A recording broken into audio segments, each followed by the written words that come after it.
Basically infatuated with the between the ups and downs, the curves and the rounds. I bring it to your city or your hometown. I go back in time when the feeling was fine. Funkin' was legal and it was crime. Party people lined up and down the way. A bigger celebration than your birthday. Funkin' up the neighborhood. I felt the food cause the funk was good. Funk you in the city, funk you up in the woods. Funkin' up the neighborhood. Funkin' up the neighborhood. I felt the food cause the funk was good. Funk you in the city, funk you up in the woods. Funkin' up the neighborhood.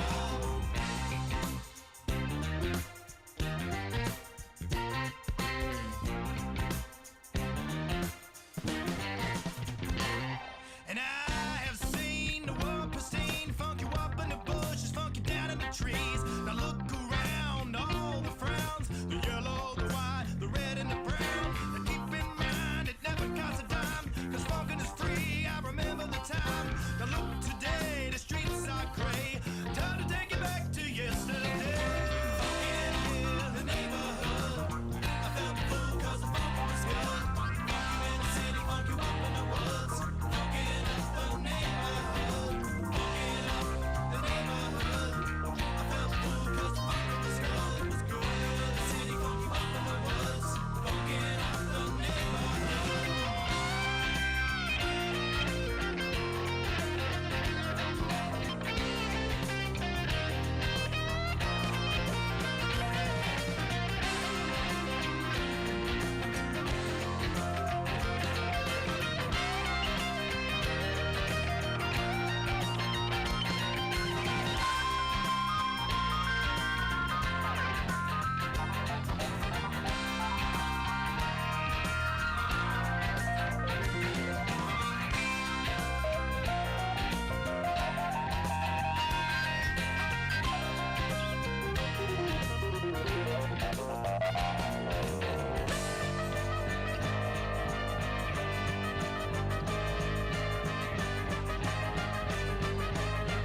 was good in the city, funk you up in the woods.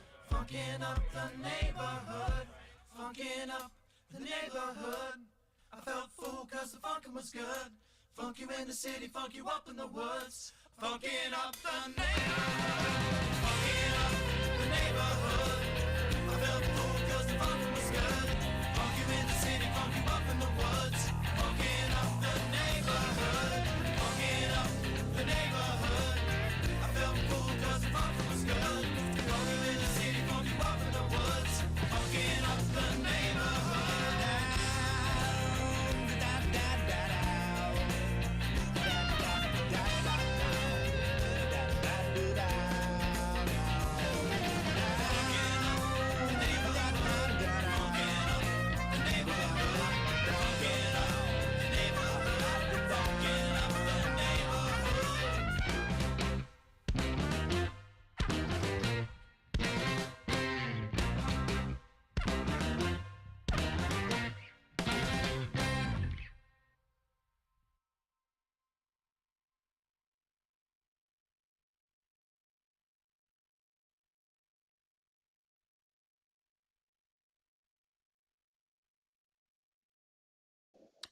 And we're live. And Mike, you got to say, and we're back. We're back. And we're back. We are back. This is We're back. And in case you haven't noticed, everybody, David Leffingwell looks a little different today. He did have some plastic surgery to take a few years off, and this is David now. You're looking good, Dave. Plus, the mob was looking for him. Feel good. That's why he's in New York. It's the witness protection. Yeah. So taking the place of David Leffingwell today is Mike Lozito from Goalie Dads United, the podcast that David frequently talks about. And Mike, thanks for joining us, man. I got to give him his royalties. Yeah, thanks for having me, Wes. It was a last-minute addition, and I'm happy to be here as always. Yeah, well, hopefully we didn't scare you off with the pregame talk. I know Matt has effect on people, so. Mike, I Not heard at all. that Dad United had just hit number 3. Number 3 on what? The international charts? Yeah. Yeah, There you go. We're big in Bolivia. I figured he could fill in the blank. He's just pulling out just random stuff. Yeah. No problem. So everybody watching, listening, explain to us what Goalie Dads United is. Tell us a little more about your show. I know you have in the past, but you're a guest. Let's hear your story. Sure, that's it. Thanks, Wes. So yeah, Goalie Dads United. It's me and my buddy Jeff. No, not unlike what you and David kind of started years ago, and it's essentially the trials and tribulations of being a dad. Going through life, working, raising a family. And we lean in huge in Belgium, according to Jeff, and we also lean in huge in the on the parenting child and youth sports, right? So all the ins and outs of the youth sports world and club sports. Our daughters play soccer, so that's kind of where we lean. Jeff's other daughter does ninja competition, so they're traveling all over the world doing those as well. So yeah, we just get together and we enjoy each other's company. And just kind of BS our way through life, essentially. Yeah, that's awesome. We all are. And you guys are mostly on YouTube, right? Yeah, we're on YouTube right now. We're doing we just did last week. We did our first live show. So we're making strides. We're still hammering out the technical side of things and exactly how long and all the ins and outs to make us look as wonderful as you guys do. But yeah, we're getting there and we're having a blast with it. There's a lot of technical on the back side of things. I mean, there's a lot of technical ins and outs that you got to learn these things. So between the software, the different hardware you need, and then just learning all the different quirks about the software, because this one doesn't like to play well with this one, but you need this kind of thing over here to make this sort of thing happen. There's not really just one thing that can stream out to all these different platforms at the same time. Oh, you should make one. Somebody should make one. You would think somebody should do that. But you should make one. you know what? If I had the startup capital, I think I could. But here's the thing. So like I use Ecamm Live as to stream my software. But what it does is Ecamm Live basically takes in my stream. I can add things like these overlays. I can add effects, sound effects. I can shift between different scenes. But what that then does is it has to stream out to another platform called Restream. And Restream then distributes that to the different platforms. There's not just one thing that can do all the stuff, and it's super annoying. So it's really not as easy as you think it is, but it should. You make it look real easy though, Wes. I see. That's you should see some of the stressful days when we're trying to get stuff to work and it doesn't want to work. David can tell you some stories. What sound effects? Can you do the one that goes? If I had that pre-programmed in, we have some sound effects here. Let's see what I got. I got. Hang on, I got to turn on my system audio. I like a I might have some. Like from the 80s. And in our world, Wes. So I'm you and Jeff is David.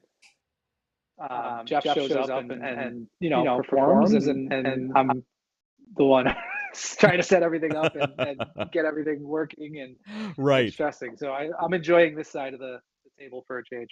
Yeah, it's nice when you can just sit there and not really do anything aside from commentary. Just show up and pour a drink and see what we're going to talk about. Things I do best. Exactly. How old are his kids? How old are your kids, Mike? My kids, 11 and 7. 11 and 7. Nice. 2 girls, yeah. 2 girls. Yeah, it's about. That's a lot of girls. Yeah, it's showing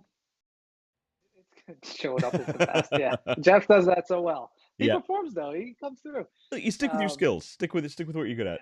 But yeah, I have one girl, and she's 7, and that might be enough girls in my house. I don't know. I already told my wife when she's a teenager, I'm moving out. That's a done deal. Oh, I'm redoing the basement. Like this is just going to be my. I have my office down here now, and I'll just expand as needed because I need an escape. But yeah, somebody had once said to me, "Don't you want to try for a boy?" I said, "No."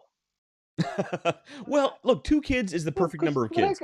Once you're outnumbered, it's all over. Yeah, and I don't want 3, and then I'll get 3 girls. Then what? Well, then you're really out of luck. That's right. I love that I don't have a boy. I think I'd be so hard on a boy. You know what? Boys are way easier than girls are. My son is infinitely easier than my daughter. He comes down and really. Yeah, he comes down and hugs me and says good night. I think we got lucky, and we have like abnormally good children. I'm waiting for the other shoe to drop. Oh, it's gonna drop when they just flip out. It's gonna drop. But but yeah, That's my interesting. You son's said it lucky though, West. Like, is it luck or is it? I mean, you 2 for 2. Is that luck? Yeah, it's luck. it's got to be luck. I've We're seen his parenting I think it's style. environmental. we're not that good of They parents. really are not. Maybe you are. No, I'm a Got a good natural. cat? I'm Look at just that cat back naturally there. good. no, I'm a good parent. He, not so much. David says he shows up, he performs, and drinks. That's it. So, Oh, look, he's on the podcast. Aw. well, David, hopefully you can join us next time. David, if So, you were David, here, I'd give you hugs. I'd have my son give you hugs, David. Or, yeah.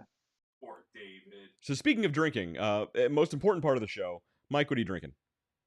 Well, I have 2. I haven't popped this guy yet, but I know we're going to talk about brands and everything else. And you want to talk about marketing? I mean, to me, hold on, I got it sideways. There we go. It's an apple bombshell Okay. strawberry tangerine hard cider. Ooh, I love a Made cider. by, I don't have my glasses. I don't know who makes it. Three Brothers Wineries in Geneva, New York. Nice. So I love Three a good Brothers, I've cider. heard of them. But honestly, I was just looking for something different for like summertime in Mhm. the store. That pops. Yes. I mean, maybe it's the sailor girl with the blonde hair, but I don't know. Like, to me, it caught my eye, so I'm excited to try it. No, And then I cider. also have Yeah, ciders are super refreshing. a McKenna 10-year, compliments of Mr. Laughingwell. He We were loves over to our give out house for booze. he does, and it's the greatest. He's giving me booze. We had a soccer You sure? party at our house last weekend, Sure. and David shows up with a McKenna 10-year and says, thanks. I said, well, He thank gives you. me booze. Come over more often. Never mind. Yeah, no doubt. Exactly. David gives everybody booze. He's definitely giving He's you booze. literally never Everybody. bottle, but he has bought me a lot of booze over the years. Okay, he's bought you at least several bottles over the years. At least. At several least. bottles, yes. David, I know you're watching. You need to get Matt some booze. Don't get him any Blantons though, because he hates Blantons. No. Hey, by the way, Mike Blanton's also is hates terrible. Blantons. Oh, Mike, good for you. So Terrible. when I was in New Matt, York, listen. Oh, when I was in New York, we did a bourbon tasting, and we rated them all our favorites, our least favorites. Surprisingly, Blanton's was not at the top, but Blanton's for Mike was actually at the very bottom. He hated Blanton's. It tastes like It was Chernobyl runoff. I listen. I was so excited to get. I don't know that I've ever had Blanton's. I've seen the horses, on display and everything in the bottles and stuff. But so when we got to that, I said, it was a blind tasting. So we knew there was one of 5. I think 5 or 6, right, Wes? There were 6. And 6 of them. Yeah. And so I knew this was one of them. So it comes up and I tasted it. It was so bad. It was so bad that at the end of the night, I said, well, before we did our final rankings, I said, let me try that one again, whatever number, I think it was number 2. Let me try number 2 again, because there's no way this could be that bad. And it was even worse the second time, and it turns out it was Blanton's. Yeah. Which I was happy about, because now I don't have to spend all this money on good bourbon. Yeah. My brain could not process how bad it was. People have different palates. I get it. Yeah. I used to just think Matt was crazy, but people have different palates, I guess. I So guess it makes that's sense. Yeah. You should have seen. I think our palate's the same, Matt. West was so offended when he saw I didn't like. I was. Plus, I snuck his Blanton's. I wasn't supposed to be drinking it, but I didn't want to walk clear over there to get another drink, and his Blanton's on his desk. You didn't want to walk the extra 15, 20 feet to I get a. just had my knee replaced. Yeah. Every step was precious. Fair enough. So I poured that Blanton's, and Dave was like, wait, something's wrong with Matt, because I'm back here going. And West was, you got my Blanton's? Oh, I don't do your voice well enough, but it was. That is what I sound like. It'd be like an Irish. Oh, you got my Blanton's! Get off my Blanton's! He's stealing me Lucky Charms. Yeah, I get it. I understand. Yeah, that was. I didn't love it. What was your number 1, Wes? E.H. Taylor. Yeah, that was mine too. Yeah, that was a good one. But it's funny. I could have swore Blanton's was going to be at my top, and it wasn't. So it was my number 2 though, out of 6. So that's not bad. Well, okay. Bro. David brought it this last weekend, and I just said, well, okay, let me try it again, knowing it's Blanton's. Let me try it again. I don't like it. Okay. Weird. Look, it's not for everybody. I get it. It's, some people don't like good booze, but that's okay. I did like that wild turkey though. That was fire. That was surprisingly good. There was Good. a wild turkey that was there. Yep. And yeah. Oh, so David brought me back to the topic. I'm drinking. So recently I redid a lot of my area here to accommodate some business stuff I have going on, and I found a lot of beers that I hadn't opened. So now I'm getting to Frozen Grove Grapefruit Winter Wheat Ale from Land Grant. Pretty good local brewery. Just a winter beer that I never got around drinking. So tasty. It's grapefruit. Kind of like a Rattler, actually. You ever have a Rattler? I haven't. No. Oh, so good, dude. Sounds dangerous. Yeah, go to the local grocery store. It's like a grapefruit beer from Germany called a Rattler, and I mean it's kind of like a summer shandy but grapefruity instead of lemony. Yeah, I like that. Really good. You find you could drink a winter beer in August? I can drink anything, anytime. Yeah. I don't know. It seems like a thing. Now I want to try this. I didn't bring a glass down, but I'm gonna pop this guy and see what happens. There you go. And I love a cider. I would drink nothing but ciders, but yeah, strawberry tangerine. I can tell he's from New York. He just said I don't have a glass. Do New Yorkers not use glasses? No, they use. What do you use? In Ohio, nobody uses glasses. Do you think like New Yorkers just pour it in their hands and just? Well, no, I'm saying in New York they use right out of the faucet. Here in Ohio, we don't use glasses. I'm using a glass right now. What do you use? Difficult. I think you mean you don't use glasses. Well, I do for bourbon, and Irish whiskey, but for beer, no, I just drink it out of the can. I don't like drinking beer out of a can. That's weird.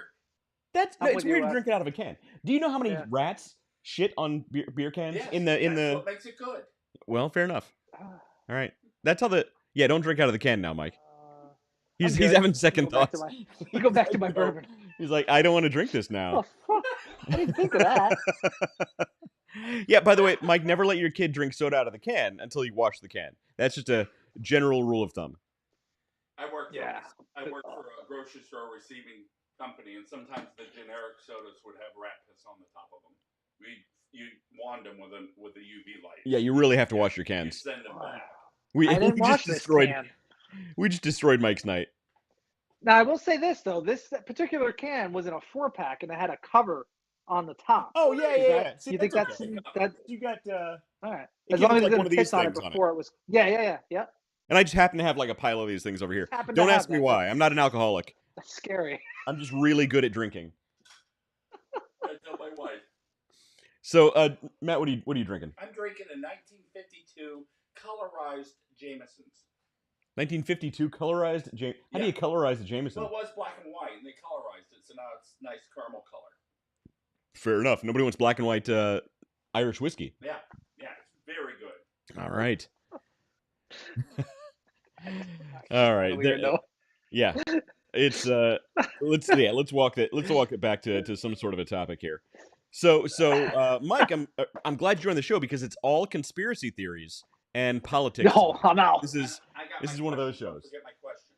Oh, so before we get to the topics, I do have a little bit of news I was hoping to cover with David, but since David was a big weenie and had to leave, you get to be commentary on the news, Mike. But Matt actually has a question. Yes, I was going to ask this to David, but you'll work as well. So, in the course of your other business, when you write up an employee, so you're displeased with their performance, you have to write them up. You've got no choice at this point. But down deep, you know they're a decent employee. You think they can be salvaged. What do you go into this write-up hoping? What is your mindset? Like, how do you approach the write-up in a way that you expect them to respond, at least in a productive way? That's an awesome question. But so there's two things. Well, let me talk about what you do, Matt. David said, "What did you do?" What are you looking for? You want to know? You want to know how to attack this from the other side? So I look at a situation like that, and it's not just in workplace. It's anywhere, and I could look at my own personal experiences and say the same thing. But what I would say is, how do you react? How does the employee or the person being written up, how do they react to the situation? Is it me against the world, them against the world, and everybody's out to get them? Or do they take it and take the positive change that needs to come out of it and become a better employee, and more importantly, a better person, right? I could pinpoint 3 or 4 times in my professional career where I was like, maybe it is me, right? Honestly, yeah. If you could put your ego aside and say, okay, maybe I do need to change, right? And my younger years, I that happen more often than I care to admit. But if you don't change, you fail. So Right. if there's something like that happens, I go there. And how do you approach it? Where I think we're missing, like, the bar is treating people like humans first, like people first, and employees and customers and everything else second. If you treat people Ideally that's the case, yes. yes, like to me, my employee, like, I, everybody's a human first, and that's literally, I could tattoo that on my arm if I wasn't Right. scared to get a tattoo. Would be, humans first. Nothing else really matters. No, and you're right. And I only say ideally because I have a slightly different view of HR, and all the respect in the world for HR departments. But most of them, especially at bigger companies, in fact, the bigger the company, the more likely this tends to be the case, which is HR, regardless of what they say, isn't really there to help the employees so much as they're there to perpetuate business as usual with the business. Mm-hmm. They want to make sure the gears keep turning, right, and all the cogs keep working, doing their jobs. And if there's a squeaky wheel, they need to get that worked out. Yep. And if they can actually continue business as usual by helping that employee get back on track, they will. That's their first initiative. But at the same time, they're not really your friends. No. You know what I mean? So they're not so you need to be careful. I'm not denigrating. I think that they have a really important part of the business, and I get that. But in my view, at least, you should take it as a learning opportunity, mm-hmm, and say, look, take as much on yourself as possible. Never ever pass the buck, especially when you're with HR. And you should internalize all of it and say, what can I do to optimize my performance to get past this? Right. And got a drink because I said optimize. But at the same time, you also need to at least internally understand you are now on a radar. Mm-hmm. You are now on a list. Yep. And been on that list you need to buckle up or move on. Yep. And that's it. You can't expect your boss to buckle up because they're the ones who reported you. It's and maybe the boss does have a problem. At the same time, it's your job as the employee to say, what can I do to continue doing my job that is going to meet the requirements that my boss is setting down for me. Yep. Your boss could be a dick. I don't know. But guess what? They're still the boss. I have destroyed... I don't know. What do you think, Mike? I destroyed it. Yeah, and you could... And I regretted it. I have literally, except for one, I've always regretted it. Because I could have just internalized it, like you said, and not gone to war. And going to war, I won, but I lost.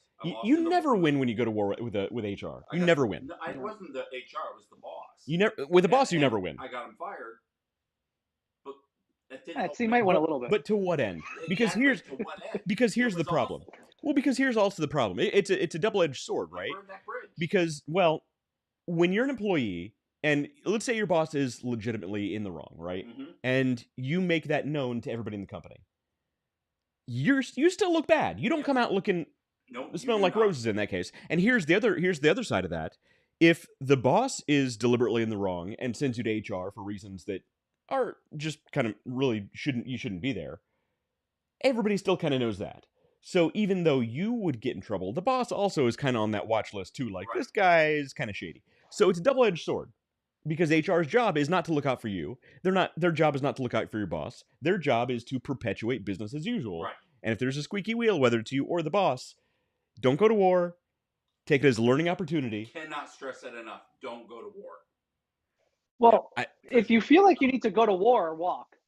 Well, and that's it. If you're at the point where you feel like you need to go to war, you're in the wrong place. Yep, you're absolutely right. And that's it. That's my takeaway. Is that was ultimately what I learned from this whole experience is how to walk away and not fight. And it's really hard for Harmon not to fight because our mothers raised us to fight. It's hard for anybody to put aside their ego. Yeah. How many rooms? I mean, you've been in rooms with me when I'm going off on somebody and you start kicking my chair and I don't stop. Yeah. It's difficult. Yep. But it feels good sometimes, but it's not always the right answer. Oh, it feels so good. But you're right. It's not the right answer. Yeah. There's a really good piece of advice I got, and I can't remember who gave it to me, but it was a wise man who says you got to know when to hold them and know when to fold them, know when to walk away. Right. I don't even play football. I get the reference.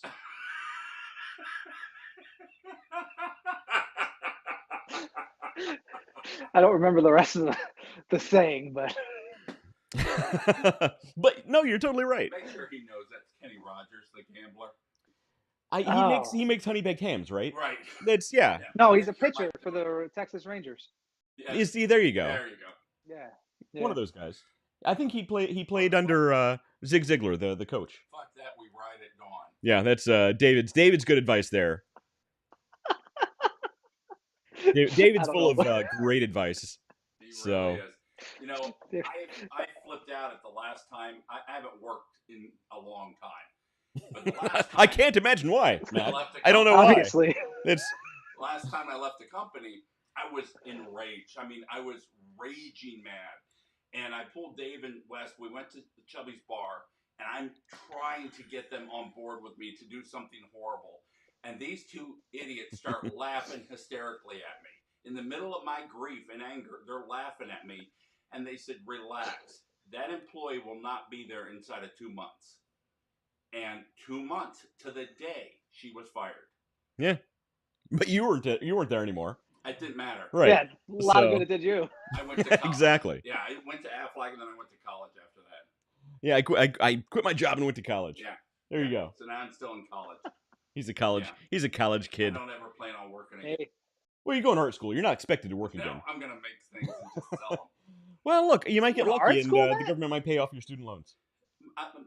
The government's the one paying for the whole thing. Oh, you're on the veteran Yeah, thing. That's veteran right. thing. Ah, see, I knew I should have joined some Wow. sort of We got the military golden service. teat of Uncle Sam. There you go. That's the Suckle, dream. suckle. That's the dream. It's right there. and then you can get USAA, right? Yeah. Well, he's almost in the AARP. No, I have USAA. Yeah. That too. And I did get an AARP card in the mail. Thanks. It's a thrill when you get that first one. Oh yeah, you get the Read what they rotten David fruit. says rotten. Fruit will fall by itself. Yep. It's true. Yep. It's true. Well, Not always true. Sometimes you get. nobody would work with Sometimes them. it gets. Sometimes that apple gets eaten while it's on the tree. Yeah. There you go. I would not have eaten that apple though. Sometimes the apple looks perfectly good and crisp and perfect on the outside, and you bite in, and there's worms and rotten. Those are the companies you got to look out for. That's Right? true. You don't the appearances of a nice, solid, great piece of fruit that you then bite into and see that it's just toxic inside. It's true. I Our want a nice, analogies are getting well-rounded. yeah, our analogies are getting out there. But you're totally right. The whole grass is always greener is totally true, especially with jobs.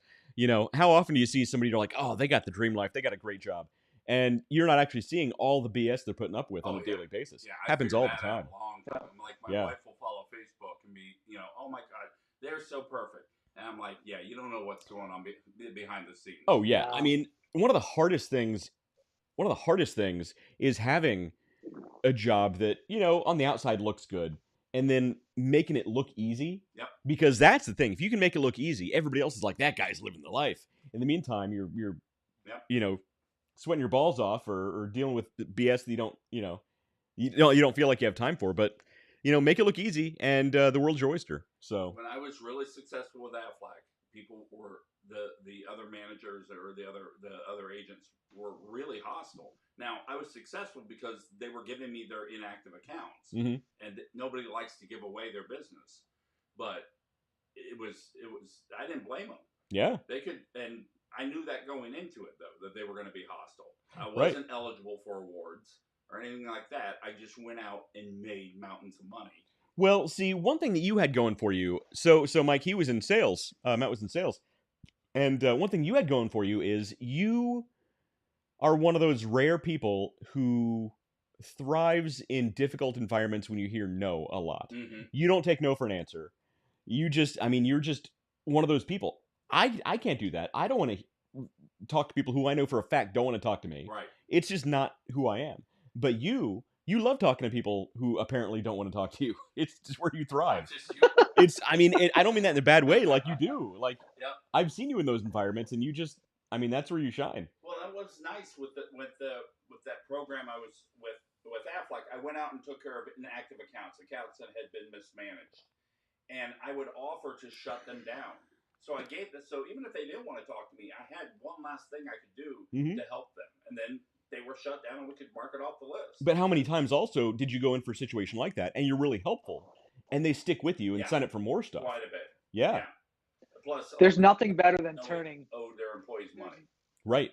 There's absolutely nothing better than taking somebody who absolutely hates you or hates what you're about to say, and by the end of the conversation, flipping them into your best friend. Yeah. Right. There's absolutely nothing better than that. I had a huge. He did blacktop paving, and he would come into work an hour early so he didn't have to talk to people. And when he met me, he got in my face, and he was huge, and he said, "F Aflac." I don't want to say the actual word, although we're allowed to. So he said, "Fuck Aflac," and I'm like, "Mike, you can fuck me later, but right now let's get you paid." And his shoulders slumped because he knew a salesperson wouldn't say that. We owed him $32,000. When we paid him, I was his best friend. This man who hated people loved me. Because you gave him $32,000. Yeah. I'd love you too if you gave me $32,000. Yeah, I would love you too. Sounds pretty good. Don't hit me, I'll give you the money. So I do have a little bit of news, which is really difficult. So Mike, I don't know if you know this. We don't do politics on the show. We don't talk politics, or we try to keep it out of it. But man, this is a really, really difficult time to find news that's not political. Holy moly! But we got a couple things. So one, I don't know if you heard this, Mike. Matt and I were just talking about this before the show, which is Google was just declared a monopoly by a judge. And so essentially there are certain issues with their algorithm, search algorithm, and their AI they're developing that are considered to be monopolistic, especially when it comes to being, how do I put this? Selective about certain political issues and search results that some people would define as slightly rigged. Google wouldn't do that, would they? But they were declared to be a monopoly by a judge, and they're gonna fight this in court. It's gonna go up for appeal, but basically, in about 10 to 15 years, when all that comes out of the court, there could be a completely different environment in the computer world.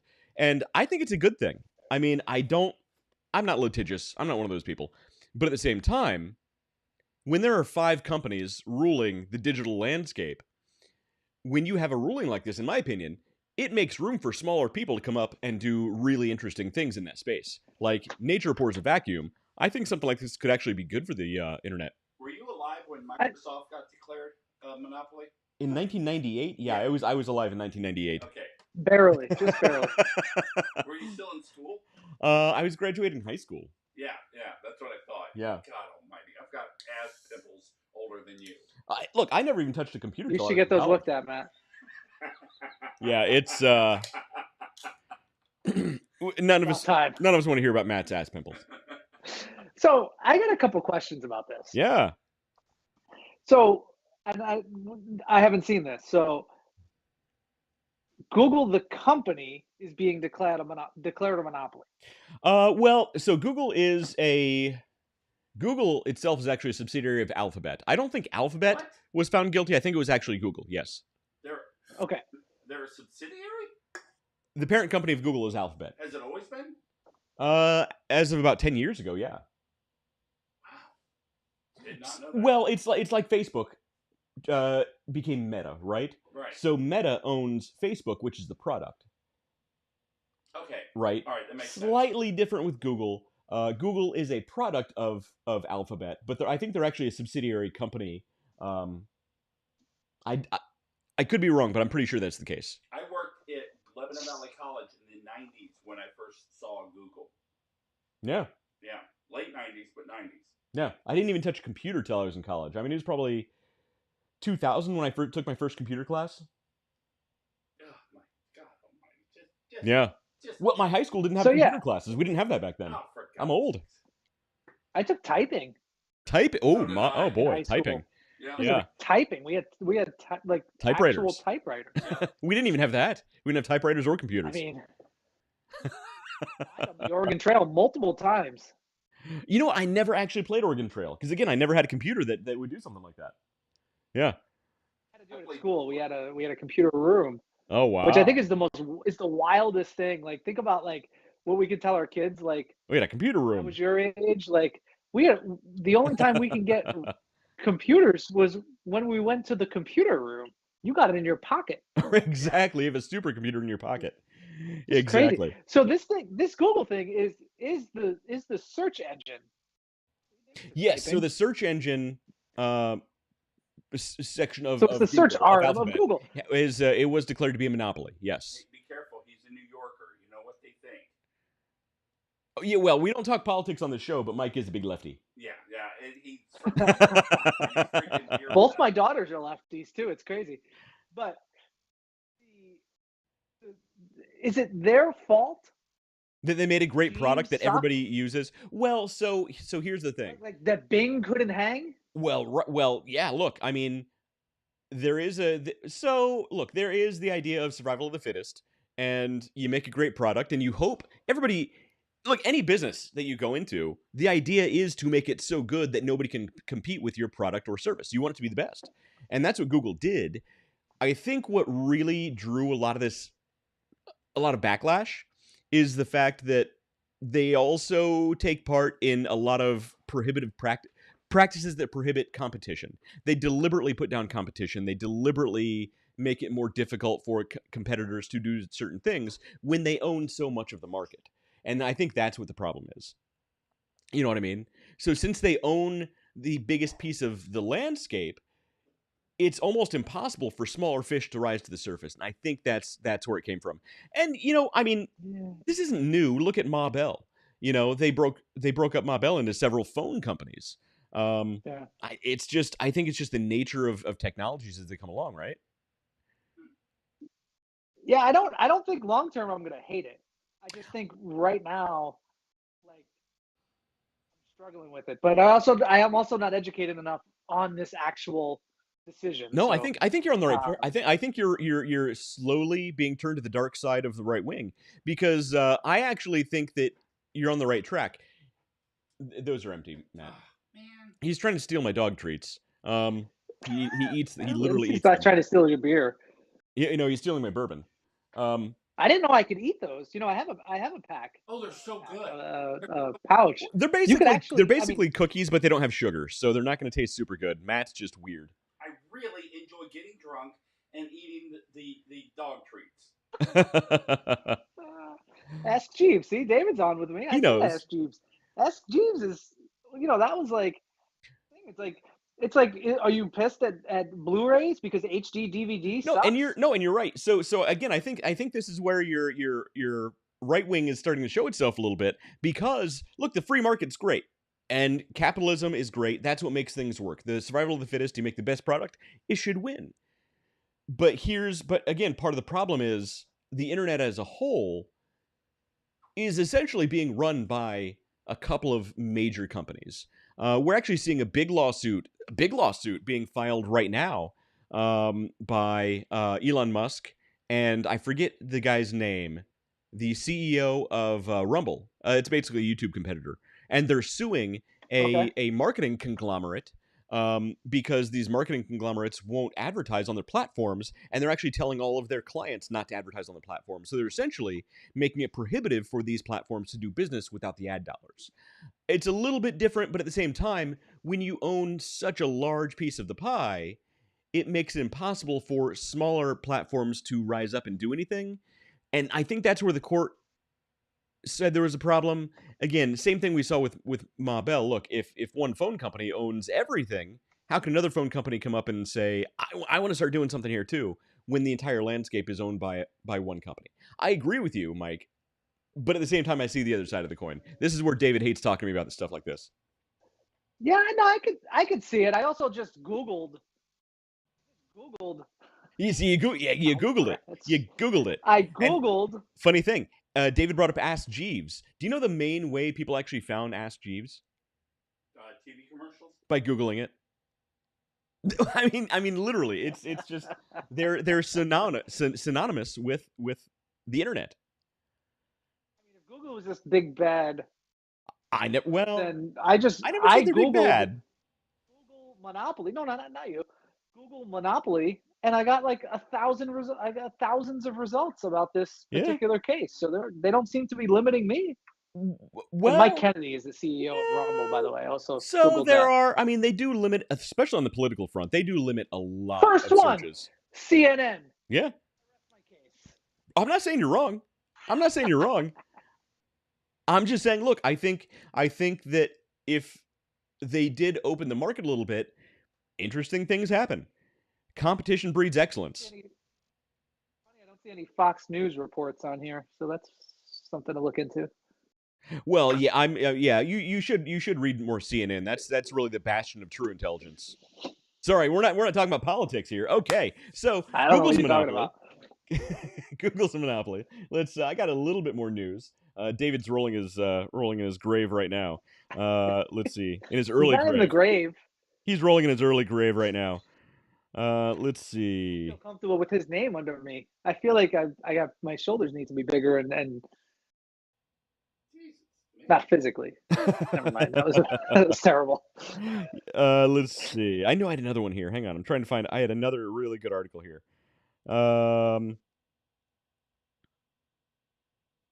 That was all right. We're not doing that one. All right. Hey, I do have another thing that I wish David were here for. So a few weeks ago. Real quick before you get started. Oh. Do you have a discount code for your brew bones? You gonna buy some online? Yeah, I'm really hungry. I want to have a snack of brew bones. Plus, They don't. You can't Uber Eats them. I'll buy you. I'll buy you a bag. I'll just give you a bag. You don't have to order online. All right, fine. It's fine. You just want them right now so you can eat them. Yes. Yeah. All right. Yeah, I thought, you know what? Hey, show up. Maybe you've made money on the shipping because you can just throw them over to me. Like, how cool is that? All right. How drunk are you? He literally eats these dog They're treats. so good. All right, what flavor do you want? Do you want the peanut butter? The apple crunch. You want the apple crunch? Yeah. All right. Yeah. The apple crunch. Did you think by placing an order? Well, I was online. Ouch, Yeah, I was gonna they order would the just apple crunch. show up like immediately? Well, no, I thought he'd see the order and then just reach over and throw them to me. And that's how it works, right? Are you're Uber eating the dog treats? Kind of. Dog treats. Look at me. My dog loves them. You gotta try them. They're so good. I'm gonna have one tonight. Yeah, wait till you get a little tipsy, and it's like pretzels. They're so good. Here's some apple crunch. Here's some apple crunch. Uh-oh. So I actually just changed the recipe a little bit. So the recipe is the same, but I started milling the grains differently. So I got a new flour mill. I actually mill my own grains for these. I don't use white processed flour. I actually get brewer's grains and I dehydrate them and I mill my own flour out of them. So I actually got a new grain mill, which makes way better flour. So those actually be better than what's already out there. You're gonna chip a tooth. Yeah, they're not. I will say that they're hard. Well, so that's actually a good thing though, because did you know that you're not supposed to give your dog actual bones anymore? That's not healthy. My dog just had 3 teeth pulled because he eats those antler. I call them deer antlers, but like the antler bones. The antler, completely ruined his teeth. Right? Yeah. So he doesn't get those anymore. He's miserable. He hates me. That's right. The antlers, you're not supposed to give them the antlers because they can chip their teeth. Actual bones, you're not supposed to give them actual bones because they can splinter and they swallow the splinters. You're actually supposed to get the really, really crunchy treats, which is what I make. So they're actually really good for your dog's teeth. Yeah, actually the new milling, I can feel the difference. It's really good. Oh, good. Can you tell the difference? Yeah, I got no tartar left. It's taking the tartar off my teeth. Your coat is nice and shiny. You get the wet nose. You're looking good, Matt. Yeah, just don't pee on the couch, huh? Jeff says this is amazing. He's talking about Scooby snacks also. So this is an award-winning show. This is we do great work here.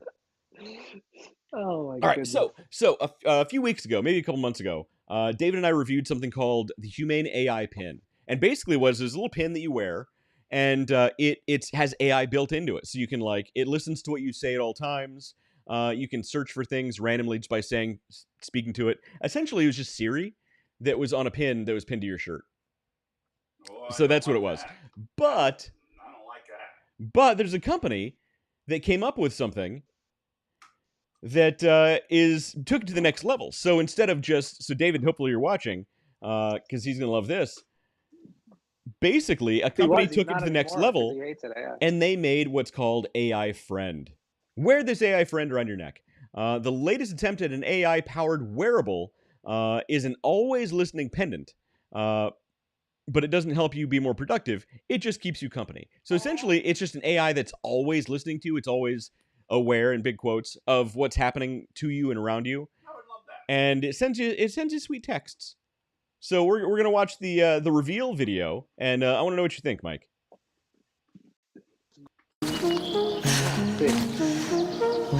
Gosh, I'm out of breath. So we made it. Woo! I don't know how to woo very good.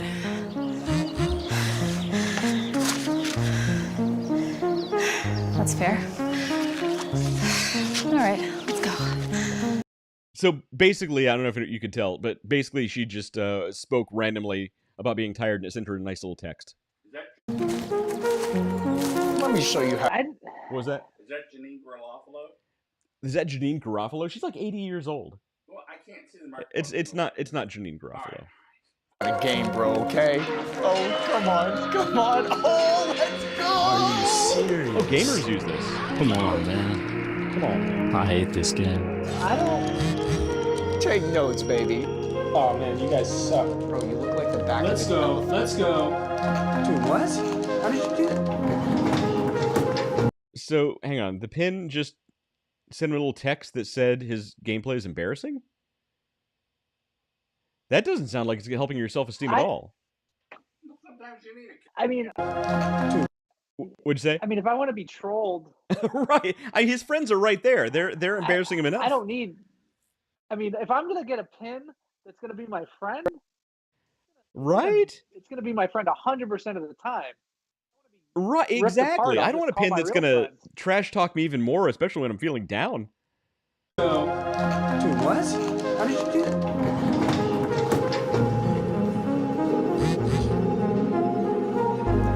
I know the effects are crazy. It's dank. I could eat one of these every. Also, notice it knew that she was eating falafel because it's tied into her phone's camera. So it's aware of what she's watching on her phone, and it's watching her through her phone's camera and listening to her at the same time. I think the CIA probably. It's not creepy at all. I don't. It's not creepy at all. Listen, Wes, this might come as a surprise to you. I trust these things more than I probably should. Oh yeah, definitely more than you. I don't hate, like, if it makes my life easier. I had this idea 15 years ago of an alarm clock that changes my wake up time. Okay. Back before everybody worked from home. So an alarm clock that knows where I live, knows my commute. This is before Siri or anything like that. It knows where I live. It knows my commute. It knows I want to wake up at 6:30 to be at work by 8, and it's a 20-minute commute, whatever, right? Okay. It will adjust my wake up time Yeah. based on traffic. Oh, that's actually good. That's smart. That's a good idea. It's actually a very good I idea. wake up at 7 o'clock in the morning, need to take a 20-minute shower and get ready, and I'm out the door at 7:30 to be at work by 8. Okay, that's a 30-minute commute. Yeah. But if there's a huge pile up on the highway, or Right. we got 12 inches of snow overnight, I need to wake up earlier, but I don't know that. It's too late. That's smart. You know what? I don't care that much, but Well, I'll wait till he's done. No, that's a good idea. So David actually says you could just have a friend that cares and texts you. Hey, by the way, David, yeah, I should text you more often. I apologize for that. Damn it, I just texted you, you worthless, and you haven't texted back. Because he's busy trash talking our show. Every day. Mike is clearly, as soon as those kids turn 18, I guarantee you're going to find Mike out in the woods building a bunker. Because he's got that. You ain't going to see me in the Oh woods. my God, the CIA is actually after me. Because he's. Fine, I got nothing to hide. I'm on Life 360. I know where my kids are at all times. I got, as long as they have their phone with them, of course. I don't. If you can listen to me and make my life easier. Hell, I want an assistant that's active, right? Not this passive. You have to enable it. I want you to help me in my day to day. I want to know that, name a band, Taylor Swift, cool, right? Her tickets go on sale. I want to get a text from my assistant that says, "Hey, Taylor Swift tickets just went on sale. Do you want me to get you 2 of them?" It's funny you say that. I don't even like Done. Siri listening to me and No, listen. randomly saying, "I didn't understand that." No, I literally turn off Siri's listening, mainly because it's annoying. Well, I've been playing with ChatGPT's voice feature on my phone app. Is she talking to you? Did you get the Scarlett Johansson voice? Yeah. Well, no, it's not really. It's more of a English voice. You can change the voice. There's only like 4 settings though, but still, she and I are building a story based on catching Sasquatch with an apple trap. What's an apple trap? I don't know. We're putting apples out with a snare trap. Oh, okay, got it. An apple trap, and we're building this whole story. And she actually role plays with me. But then every now and then, I feed the CIA, who's funding all of this, some misinformation. Because they're actually receiving real information about your Sasquatch story with the apples? There you go. So, Mike, this is what a show is normally like when Matt shows up. I think I lost some of that. No, you didn't. I don't know. It's no, fine. you're right on track. Every now and then, Mike, you gotta feed them a little misinformation. So would you buy something like this? Do you like this idea? Not if it's gonna troll me. Friend, help me. I don't. Again, if I want to be ripped apart or not, you just get that real friends. I don't need a fake friend. Right. Jeff said, I don't love this. Jeff says, I'm assuming it's listening, and I'm not that interesting. And that's the funny thing. So, like, look, I'm notoriously bad for not returning people's texts. Oh, you're horrible. I'm really bad. So bad. I'll go months without returning a text or a phone call. I don't mean to be, but at the same time, I don't need this AI texting me all the time because it's listening to what I'm doing. I might just text back to it, "Hey, leave me alone for a while. Can you give me 10 minutes of privacy?" What if instead of just AI texting you saying how great you look and how much they're proud of you, which doesn't mean shit because it's not a real person. Well, yeah, right. Because I don't love this. But what if that thing says, "Hey, Matt texted you 26 hours ago. You haven't responded. Would you like me to send a response?" And you could just say yes, and it knows what you would want to say and sends it. Well, so that's another thing. So there are people creating what are called AI agents right now. So basically, there are different AI platforms that you can program to perform different functions for you. David, a minute ago, mentioned something called the Rabbit, which is a type of AI agent that would perform actions on your behalf. There are other people who are actually deliberately creating AI agents that work with ChatGPT that tie into certain platforms like your Teams and Outlook and stuff like that will automatically reply to emails and messages on those platforms. And then at the end of the day, they'll give you a summary of all the things you missed. So I'm not promoting slacking from your day job on this show. I'm just saying it's extremely easy right now because of things like that.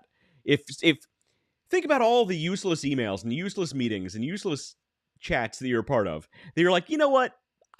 I could just get a quick summary of this.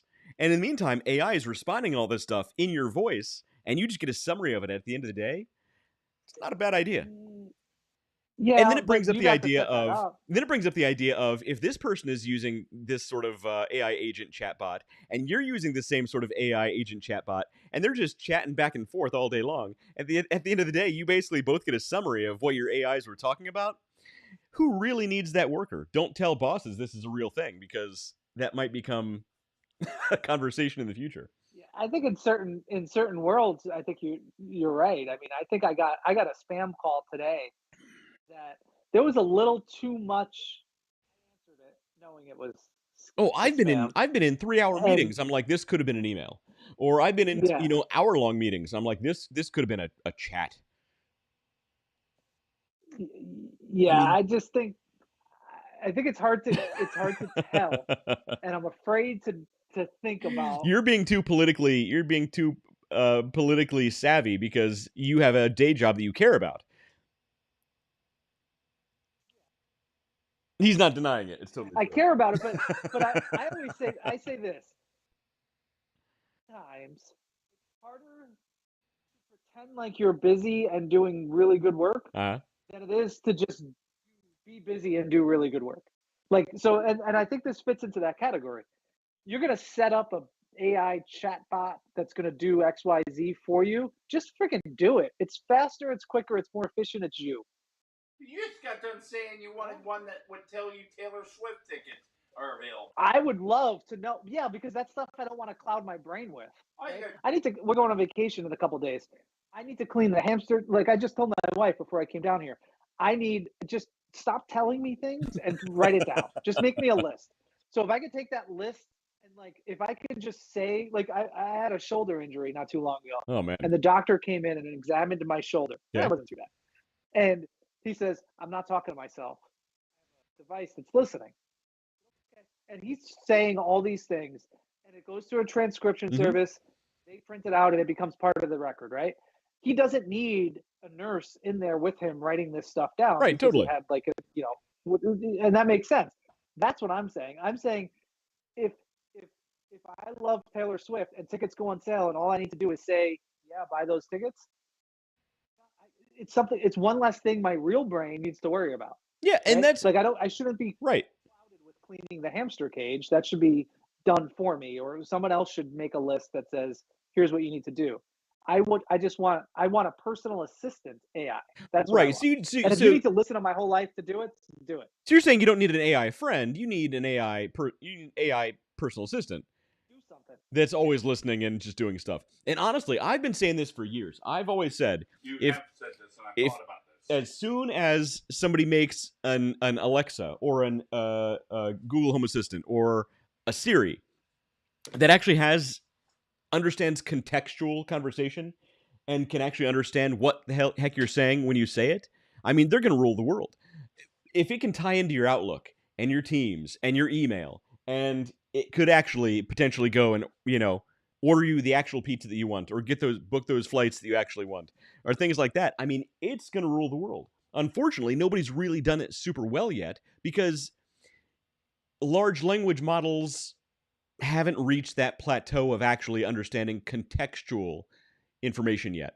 Because honestly, it's advanced, super deluxe search engines at this point. Essentially, that's what it is. Yeah. I mean, AI, and David and I have had a lot of really interesting conversations about AI, because he's of the opinion that it's all just if-then statements, and it kind of is. He doesn't actually believe there's any intelligence behind it, and it'll never actually take over the world. And that's the thing; it's not there yet. I'm not saying it's impossible, It's headed there. but I like to tell him it is because I like to torture him. But there are people who say that there is actual artificial general intelligence, basically human level actual intelligence. They just haven't released it to the public yet. That's one of the conspiracy theories that you and I didn't talk about yet, Mike. And I'm really looking forward to your opinion on that. So, He loves conspiracy theories, this guy. I have He an believes idea. Mike actually believes the earth is flat. It could be flat. I haven't Do fallen I? off of it yet. But if I ever do, we'll know it's flat. Look, I mean, prove it's not. So here's the thing. I need everybody listening to just do ChatGPT. That way, as ChatGPT gets bigger and bigger and bigger, everybody's using it, then I sue them as a monopoly. I win. Well, so you can't really do that because the AI... Google. Well, the AI platform is part of what Google is being sued for right now with monopoly going on. So chances are OpenAI, who owns ChatGPT, will rise up and start doing more interesting things now that Google's going to have to back out. Yeah. Then they'll become a monopoly, and I'll sue them. But there are about 100 other companies who are highly competitive and actually doing a better job than OpenAI right now. Which is why I need everybody to go to OpenAI and just use them. But there's better platforms out there, is what I'm trying to say.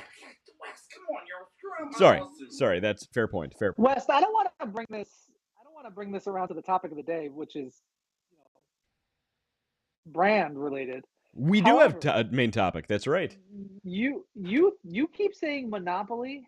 Yes. Where my head goes. McDonald's. Sorry, I didn't catch that. What was that? McDonald's.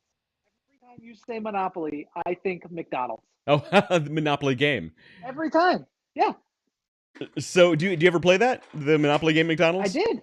I played it all the time, and I don't think anybody ever won. Actually, I think they were all made up. Well, you know it's a scam, right? There was a whole documentary Yeah. about it. Oh, really? Oh yeah. I didn't know that. So first of all, there was a I never guy won who actually scammed the Monopoly thing, and like he actually got caught doing it, and he scammed it.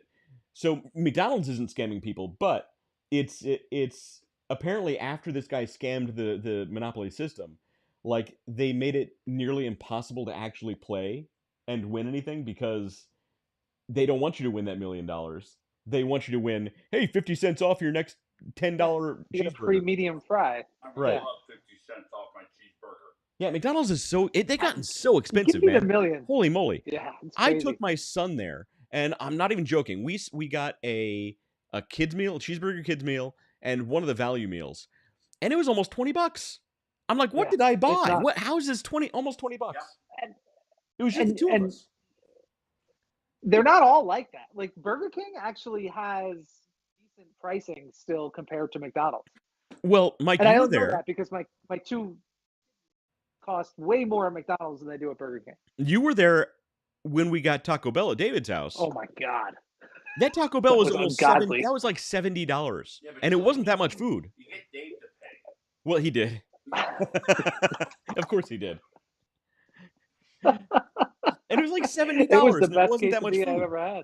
Yeah, but it was delicious. And some of the drinking, yeah, it was great. One time, and it gave me heartburn. I love Taco. It got me through high school. One time. That's where I got like 80% of my almost nutrition It in was high like school. 3 years ago. I finally broke down and had a bean burrito. Oh, their bean burritos are pretty Well, great. I don't know that I It's could like- start with a bean burrito. Well, look, I'm not saying it's gourmet food, but like their bean burritos are pretty great. It's like basic, it's just Yeah. beans and a It was for flour photo tortilla. shoot, That's and it. It was for a photo shoot for class, for Duncan's class. Yeah. So I went in and bought like $50 worth of fast food from I got McDonald's and $50 Taco worth of Bell. bean burritos. Yeah, and I'm like, I went in and I said, hey, this is for a project for school. And I listed off all these because it was a healthy bowl of cereal on top of all this fast food. Okay. It was a good shoot. It sounds like Was good it Great shit. Nuts? Duncan ripped it apart, but you know how he is. Well, Duncan rips everything apart. He He's means he loves me. that's what that means. All right, so we do have a main topic, which is so David and I, when he's on the show, we talk a lot about branding and business and marketing and stuff like that. So this is the 5 essentials every brand has to understand. So we primarily deal with like small businesses, startups, things like that, and unfortunately, a lot of those people don't really understand like brand placement, understanding the difference between branding and marketing and sales, and so we sort of break those things down. In this case, Mike, we have the 5 essentials that a brand has to understand in order to actually be able to place and use their brand appropriately. You ready for this? I'm ready. Okay, I didn't send you the agenda because I didn't know you were joining the show until literally about 90 seconds before the show started. Real quick, you could put brew bones in Jameson's and soften them up, and they're so good. All right. So good. Oh. God, they're good. All right, hang on. No, we can't gloss over what just happened here. You can't. David says, I thought you were talking about witches. David, you're missing a golden opportunity here. Matt literally just discovered putting dog treats into whiskey and then eating They're so good. the softened dog treats from the whiskey. This is what the show has devolved into. The apple This corn is- straight with Jameson's. I'm glad Matt's here because otherwise I'd never be invited back. Yeah. No, this is no, Mike, you're not the one that should be worried about not being invited back. I'm selling your dog treats here. You ever go to underdogplus.com and get the dog treats for your dog, not to dip into your whiskey. Yeah. And don't There are dip a lot into of the apples whiskey in and those, by then the give way. it to the dog. So good. There's a lot of apples. I'm actually going to go out tomorrow and get a lot more apples. They rehydrated them. They do. I'm sure they do. Oh my God, they're so Is it good. delicious?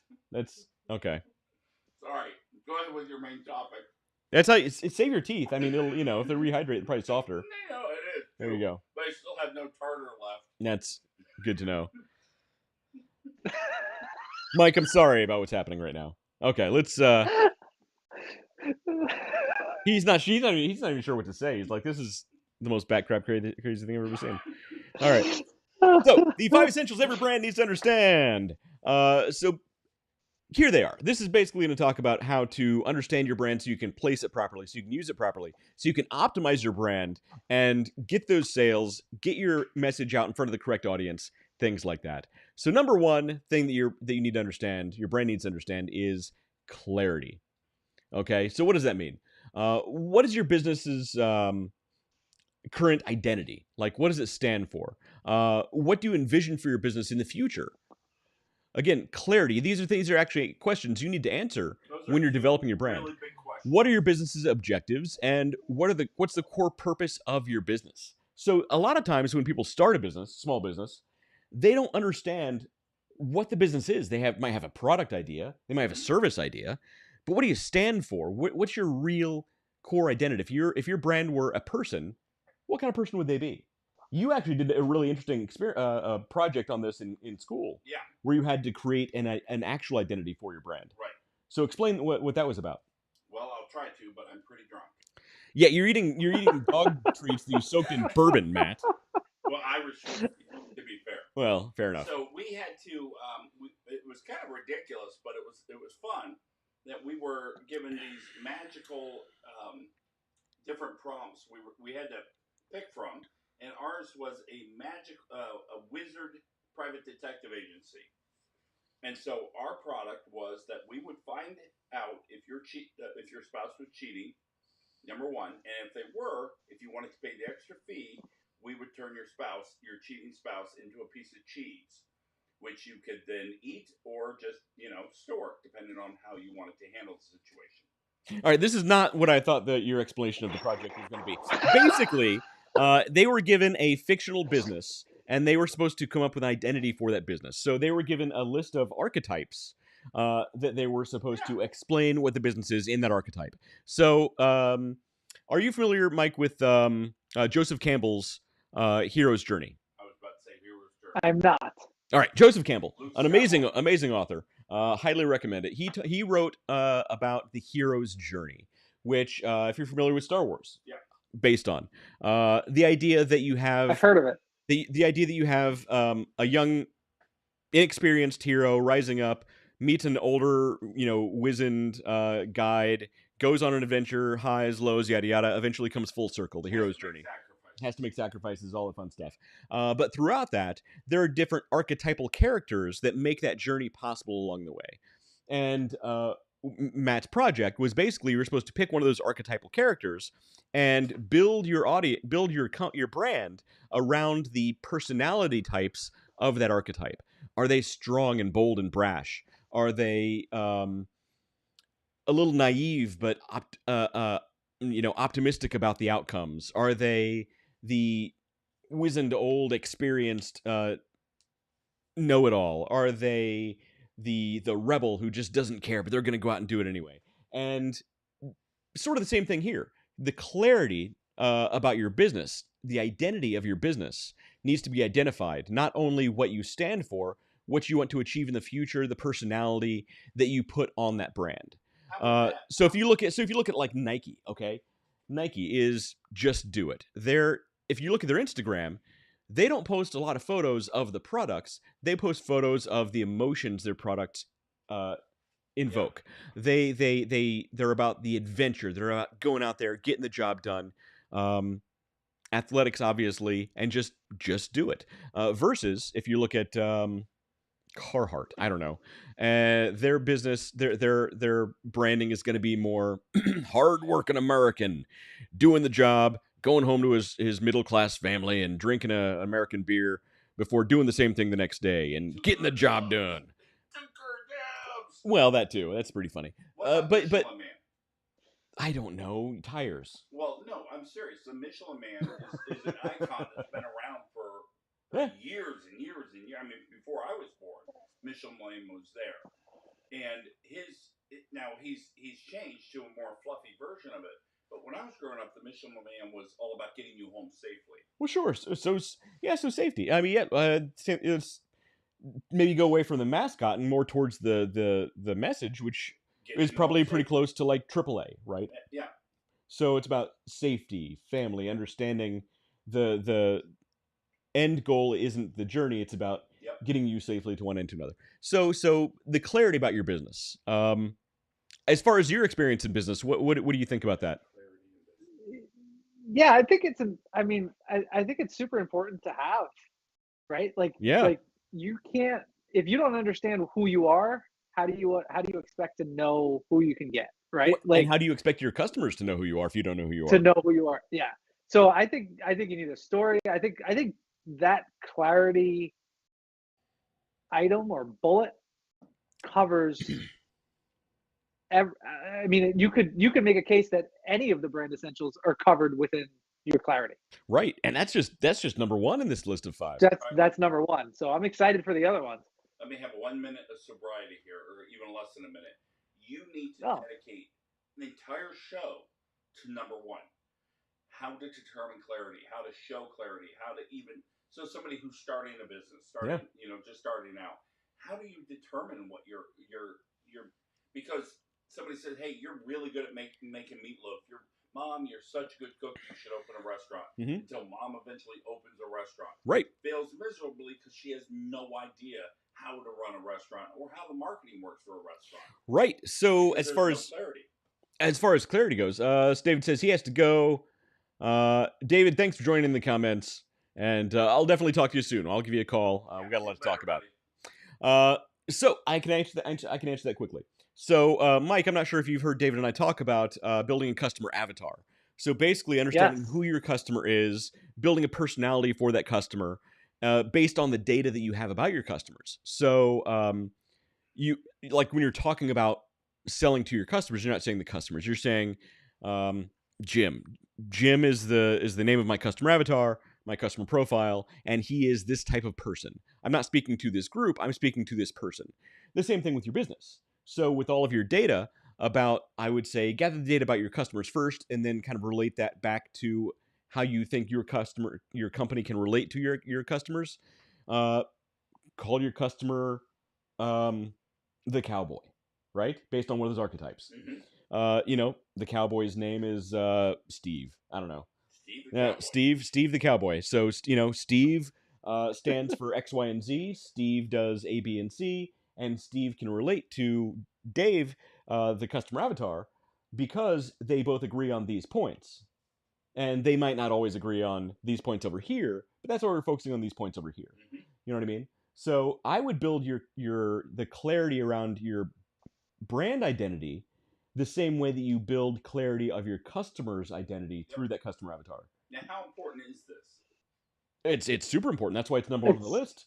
It's you can, how can you sell? How can you relate to your customers if you don't understand yourself? Now, what do you say to businesses that have been like my dad owns a he sells at farmers markets. He grows lilacs and different plants. Mhm. He goes and sells them at farmers markets. He's happy. He's content.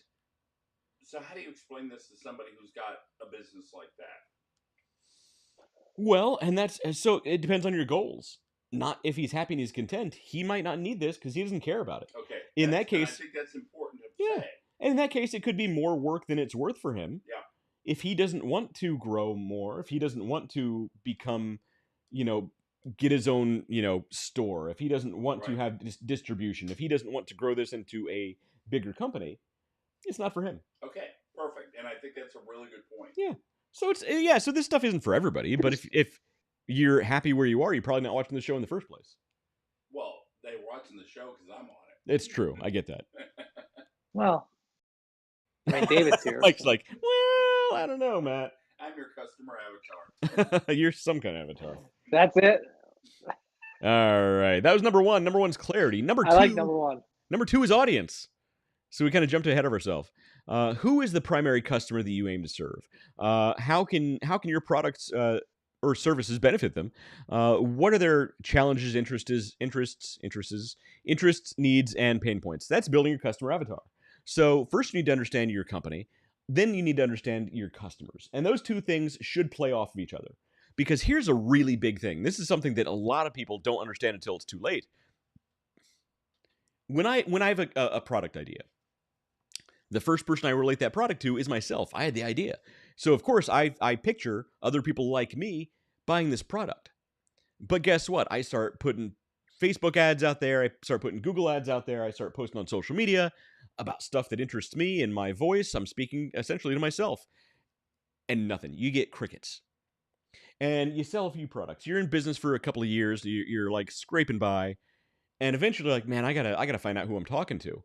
So guess what? You gather all your data and you discover, no, it's 60-year-old retired women, I don't know, are buying your product. And guess what? You're not going to speak to a 20-year-old frat boy the same way you're going to talk to your grandma. It's not going to be the same voice. It's not going to be the same imagery. You need to adjust your brand identity to relate to that customer. That was Ernie's big revelation. Ernie, the drawing instructor from CCAD, that was his big revelation. When he discovered that women were buying his product. Yeah. And he stopped marketing to anybody but women. Right. He stopped drawing for men. It was all about what the women with money wanted. Right. And that's it. And I think, honestly, the biggest mistake a lot of companies can make, or businesses make, or people make, is trying to make everybody happy and make their product fit into 100% of the population. Yeah. It's never going to happen.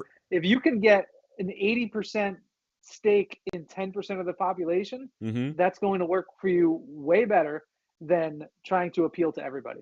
That's it. I'm and again, it comes back to audience, but it's really your niche, right? Like what is your angle? What is your space? Where is your space? And where do you fit in that market against, going back to Google, right? Like, where are you against all the other players in that space? Well, and that's exactly how do you fit? And that's exactly it. If you're speaking to everybody, you're speaking to nobody. So David and I often talk about the idea of 1,000 True Fans or Raving Fans. These are two different books based on essentially the same principle, which is you don't need 1 million people who know who you are but don't really care what you're selling. You need 1,000 people who love you. That's it. If you get 1,000 people to give you $1,000 a year, you just made $1 million a year. If you get 10,000 people to give you $100 a year, you just made $1 million a year. You don't need 1 million people to follow you on Facebook, on YouTube. You need 1,000 people, and you need the right product and the right pricing and the right messaging to reach that 1,000 people. And that's how you build, and that's how you get really big. You talk to specific audiences. And unfortunately, I think a lot of businesses, especially really big ones, are making some silly choices right now. Holy shit. 1,000 times 1,000 is 1 million. My math is correct for once. Yeah. I had no idea. That's I went to art school. Maths. So yeah, you don't need 1 million people. You just need to understand who your audience is and how to speak to them. So that's why we always talk about customer avatars so much, and that's why number 2 is audience. I love it. What was that? I love it. Yeah. Audiences. Number 3 is personality. So we touched on this a little bit with clarity, but what is your brand's unique character? How will you interact with your audience? What kind of energy does your brand project? So now that you understand who your company is, who your brand is, now that you understand who your audience is, how is your brand going to relate to your audience? How are you going to speak to them? You need to develop your voice. What keywords do you use when you're speaking to them? Like, I can do nude photos of you without touching you. People prefer that. Yeah, they love that. They love getting their nude photos without me touching Most people don't want nude photos of themselves, and most people especially don't want you touching them, whether they're clothed or not. Oh, you'd be surprised how many want them nude, but they don't want me touching them, which is something I'm willing to offer. That's a good service. It really is. If you can, not touching them is a great service. What? Yes. Wes, help me understand how we got here. I don't know. I don't know. This is what happens to this show. I heard personality. My brain was going. I was going down that path, Yes. and then everything came to a screeching halt. Yeah. Speaking of personalities, so personalities number 3. Essentially, what is your brand's unique character? How will you interact with your audience, and what kind of energy does your brand project? So, Well, so there's two. So Wes, are we talking like in this realm, right? Like Mhm. it's not just spoken personality. No, Not everyone's well, going to have a no, right. visual, have a spoken platform, right? Like a podcast or something like that to project that type of information. It's more like, going back to Nike or Google. You could give me the Google colors Mhm. and just the O's, and I'll know it's Google, right? So it's brand awareness based on the physical as well. Well, yeah, so your So personality it can be verbal. So it should be all of these things. So remember we talked about the archetype of your brand. What, like, give your brand an actual personality. So your brand is going to use certain language. It's going to use certain words. Again, you're not going to speak to a frat boy the same way you're going to talk to your grandma. It's going to use certain types of imagery. It's going to use, certain. And it can be as simple as colors, but it should be deeper than that. It should give a certain air of what you stand for. If you go to like a men's, page of like just macho dudes doing dude stuff and they're like chopping down trees and stuff, it's going to have a different overall aesthetic, not just in what it looks like, but just the feel and the emotions that it evokes versus a grown man holding a cat in the background of my video. It's going to be a completely different air of what that brand stands for. You know what I mean? So, it kind of goes back to the archetype a little bit in that just being in the room with like a bro it's gonna change the entire feel of the room versus sitting in that same room with a 6-year-old kid. You know what I mean? It's a yeah, different room altogether because of that personality change in that one area. And your brand should do the same thing, and that's what the personality is. Does that make sense? I don't know if I'm explaining that. yeah. No, I get it. I think it makes complete sense. And it's funny how you get this. So this is number 3 for a reason. So first, you need to understand the clarity of your brand. You need to understand who your brand is. Then you need to understand who your audience is. Let those two things equal out so they're on the same playing field. They're interacting with each other. After that, you have the personality. And you might not have enough data, especially if you're just starting out. You might not have enough data to understand your audience and how to communicate to your audience. What kind of words are they using? What's the cool phraseology they're using this week? What kind of hip new Taylor Swifty music are they listening to? I don't know. So last week, I actually spoke about the creepy way to get to know your audience even before you sell a product, which is you need to find your competitor. Regardless of what industry you're in, unless you have a completely unique, never before tapped market of a product, you have a competitor going into any business. So what you need to do is find somebody who you would consider to be a pretty close competitor and look at their audience. Look at their audience. Go and look at their reviews. Look at people who are reviewing them. Look at people who are talking about them. What language are they using? What type of personality does their core audience tend to have? Find 10 or 15 of those people. Okay? And it sounds creepy because this is what you want to do. You actually want to stalk those people a little bit. No, don't sit outside their house looking in their windows, but look for them on social media. Find 10 or 15 people who left reviews for that company. Find them on social media. Where are they going on vacation? What kind of car do they drive? How many kids do they have? Do they have kids? Are they 20-year-old frat boys? Do they have grown kids of their own? Are they worried about their AARP card getting lost in the mail? I don't know. Matt is. But that's how you get to know them. It sounds a little creepy because you're kind of stalking the person, but at the same time, you need to know how to relate to these people before you can actually have your brand relate to them in turn. You're saying I should look through their windows? Yes. Okay, look through windows. Make sure you drink lots of bourbon or Irish whiskey with dog treats soaked in it first. Dog treats, yeah. That's really Dog gonna treats are the key there. That's going to help. Dog treats. Yeah. Whiskey. All right. Okay. I've got stock competitors. Stock competitors. All right. So, and so and it really does help. Oh, question. Yeah. All right. So I'm a male.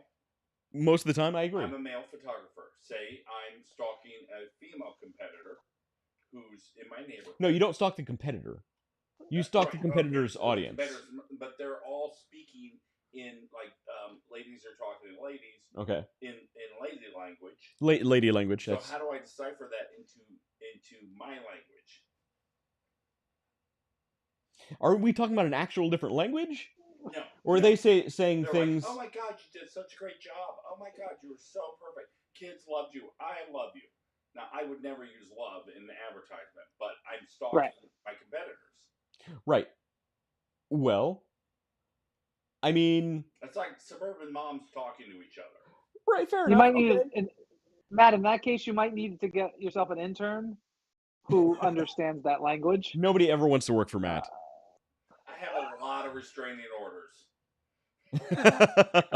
So the funny thing, if especially at really big companies, if you go to like their social media department or their digital marketing department, they'll actually have people who fit very neatly into those niches Yeah. because they want somebody who speaks that language. And you know, a lot of big companies, they need somebody who can actually do that translating because you know, Are you serious? executives and junior executives at these companies, they speak business. They don't necessarily speak 20-year-old, you know, Taylor Swifty. So there's literally people who They need to speak know that. somebody. They need somebody who knows the difference between what a Miley Cyrus is versus what a James Hetfield is. Well, Katie's And especially those companies that transcend generations. Look at Wendy's, Yeah, right? absolutely. Wendy's is a great example of like their Twitter is like they just roast people, but that's not a 75-year-old, you know, Right. 50-year Wendy's employee doing it. It's the younger generation, so they're smart enough to actually understand that, hey, to reach this and to stay relevant, you know, I might still love a spicy chicken sandwich with no mayo, right? Like, but I'm 45 years old, right? Like, what are you doing for the younger generation? And now they have saucy nugs, which is essentially just boneless wings, right? Like, Right. and they're branded in a way that says, hey, this is cool. This is the younger generation now can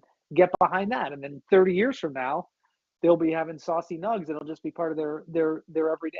And it's funny you mentioned they're- Wendy's Twitter because Wendy's Twitter is one of my favorite social media accounts. Not Oh, because it's I the love fast food that much, but because I love what their social media does. I mean, they have a really good social media department. Wendy's has really good Twitter. Yeah. And they're based here in Columbus, Ohio, or Dublin, Ohio, rather. Oh, really? Yeah, I didn't they know are. that. They're right up the street, actually. Ah. So yeah, their Very social media nice. is great. Highly recommend their social media, especially if you're a big nerd who studies this kind of stuff. Yeah, which, you know, Matt, I know you are. No, he's a big art school nerd back there. All right, so I just made a note to look at Wendy's social media. see, there you go, and that good use of AI. Actually, that's not the newer one. So Apple is going to release its version of ChatGPT very soon It better, in Siri. because Siri is so freaking dumb. The funny thing, Siri actually used to be really good because she was like witty and she'd tell you Right, jokes right. and she was like had snarky Right. remarks, and they took that away because they thought people didn't like it. Yeah, well, they were wrong. Because right now, I'm like, hey, Siri, do this. I can't do that while you're driving. How do you know I'm driving? Nothing. Well, Nothing. well, the funny, I mean, she's so dumb these days. Like, her answer for everything is, I can't find that on the internet. Have you ever okay, I'm not one of these What people. can you not find? I'm not one of these people, but I'm telling you, this is a real thing. There's a video of somebody asking Siri to find porn. Yeah. And she says, I'm sorry, I searched the internet and I can't find porn on the internet. Yeah. Wait, hang on. Lying through her teeth. Either you're lying or you're way stupider than She's in a back room right now looking at porn. Siri. Yeah. Actually, the funny thing, it's actually not AI. It's literally just a lady on a microphone making that voice.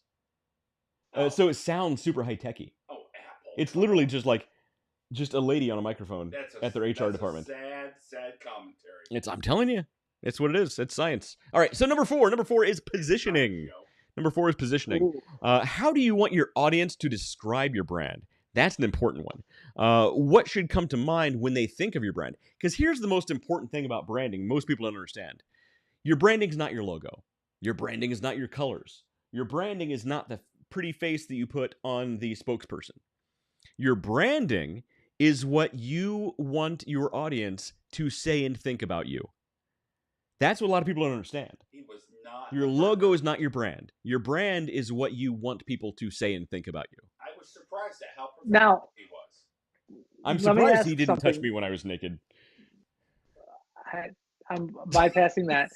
Is your brand what you want people to think about you when they see your logo? your logo should be a reminder of that brand. Okay. Like, okay, so McDonald's, right?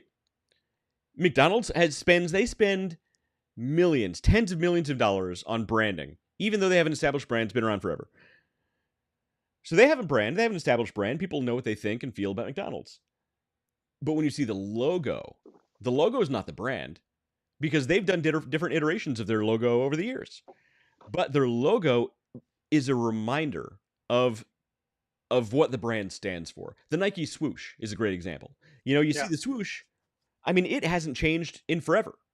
That's not their brand. It's the emotion, the feeling that comes back to you when you see that. Or, here's a great one. Target. Man, I love Target's branding. They have amazing branding. They have such amazing branding that whenever you see that red, you don't even need to see the logo. You just see that red. No. And you know it's Target. So they've done such a good job. You see that red, and you know it's Target. The logo is not the brand. The color is not the brand. It's what people say and feel and think about you. That's your brand. But hopefully your branding is on point enough that you can actually remind people with something as simple as a color or a pretty picture somewhere.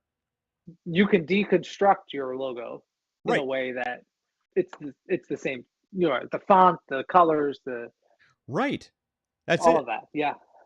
Yeah, and that's exactly it. So as far as positioning, you need to position yourself to be in the forefront of your ideal customers, of your target customer's mind, so that hopefully you've enforced that emotion enough, that feeling enough, that personality enough that they just get a hint of your brand or your logo or your identity, and they're like, oh, that's what that is. I like it. Kevin Klaus had a grandson, Griffin Ross Klaus, born 2/19, 8/6/24. Hey, that's 8/6. So 2 days ago, we missed it. Yeah, well, Well, Kevin Klaus, congratulations, I'll have to Kevin. give him a call. That's Awesome. awesome. Kevin Klaus, I know you're not watching, but congratulations. Congrats, Kevin. Exactly. Yeah, That's great. Should always mention Kevin. Kevin's a good guy. So, how do you want your company, your audience, to describe your brand, and what should come to mind when they think of your brand? Again, part of this also does come back to that archetype, that identity. Is your brand adventurous? Is your brand safe and comforting? Is your brand reliable? So that's your positioning. So Mike, what's a brand that you think of, like, just that immediately comes to mind that you're like, this makes me feel this way, or this brand identifies this way? I don't know why, and it's funny you said that because I'm thinking about the different brands. Obviously, we said, the McDonald's, the Googles, the Nikes. That's easy. Mm-hmm. Mercedes jumps out at me. Okay, And yeah, I don't know why. they're a good one. I can't tell you their colors. What are they? Silver? Right? I thought they were But- like blue and white, or like blue It and could be chrome. blue and white. Yeah. I just remember. No, that's Like that's that BMW. logo. That's BMW. Oh yeah, Pretty much BMW's definitely got blue in it. Yeah. But Mercedes, it's color-wise, it's there. Mhm. Font, okay, but it's that logo that Right. symbolize. I don't know how it makes me feel. Honestly, I just remember you see it, and it's. I remember as a kid, I thought it was the peace sign. That's Honestly, funny. Yeah. like I could legit thought that was the peace sign, and then learned it was a car, and then learned Yeah. whatever. But you can just have any commercial you want and end it with the Mercedes logo. Now it's a car commercial. Right. Just with So that one thing. So for me, that's Mhm. the big one that stands out. And I really don't know why. I mean, I would say I would Which- argue that Benz spends so much money on their branding to evoke exclusivity, class, comfort. I think all of those things. But you're right. You see that logo and you're like, that strikes something. You're like, I want that. I want to be there. And what does that logo even mean? Like the logo Nothing. itself It's just a shape. so simple. Yeah. It's nothing. Right. It's just a shape. It It's doesn't like mean somebody anything. said, Bob, you got the Mercedes logo today? You're like, oh shit, that's today? And he just came up with that. And it works. But that's the thing about logos, and that's the thing about names. Like, look at Amazon. Like, Amazon is a river. Right. It's nothing, right? It's what you make of it. Google is a joke. Like I see these like younger companies or smaller companies starting to think about, oh, this name's not this. The name is what you make it. The name doesn't Oh, matter. yeah. And it's funny. We Your should do a name whole means show just nothing. on that. The name doesn't mean anything. I'll give you a prime example of why that's Red true. Hen means something. Yours does actually have a good story. You and I make like it into that. something.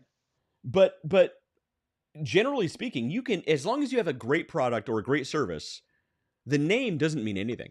Here's a prime example, and I hate this company because of their name. iHeartMedia, and they have iHeartRadio, so they do a lot of concerts. They rep a lot of. Everybody knows iHeart, and literally, I'm telling you, I don't know this for a fact because I wasn't in the room at the time. I promise you, though, that was a placeholder name. Somebody put that in on a branding sheet with all the stuff on it, and they put that as a placeholder. And they either forgot about the placeholder or some executive says, screw it, we're going with that. And they went with it. And they have a great product and they have a great service, but that name is a placeholder and it drives me crazy. I hate it. I hate it with you. But it proves it doesn't matter. But you know it. But it doesn't matter because everybody knows iHeartMedia. Right. And you have to use it whether you like it or not. Yep. So Kitty hates it too. What's your cat's name again? that's Roxy. I always forget that. Roxy. Just call her Kitty. The cat's been sitting next to you for 2 hours. I should have known that. You're right. It was rude. You just asked his name now? Yeah, well, He's a jerk. I don't know if you know that. Just kind of a dick. Yes, who's a good rock? So brand positioning, again, this is all about making sure you are positioned in the mindset of your target audience. What do they say and think about you when you're not around? A lot of us can use that type of branding in our personal lives. All right, so number 5 is visibility. Visibility. Where do you want to display your brand's character? And where can you find an audience that aligns with your brand's purpose? And this is also important. So this goes into where would your archetype of your brand be? Now that your brand has a personality, they have a voice, where are they going to be? Where are they going to relate with your target audience? And here's a great example of this. Liquid Death, that seltzer water in the really cool can. Really cool. Yeah. Really cool can. And their branding is some of the best I've ever seen. And this plays a big part of it is the visibility. They do most of their sales not in grocery stores, but at concerts and venues where bands are playing. Because not drunken drivers, designated drivers. The DDs are they're not drinking booze, so they're drinking seltzer water in a really cool can, and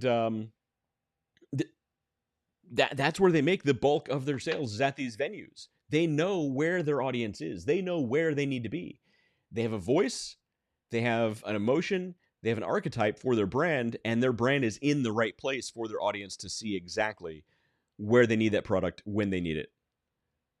So I love that brand. I mean, and it's funny thing is, it's literally just seltzer water. I've had it.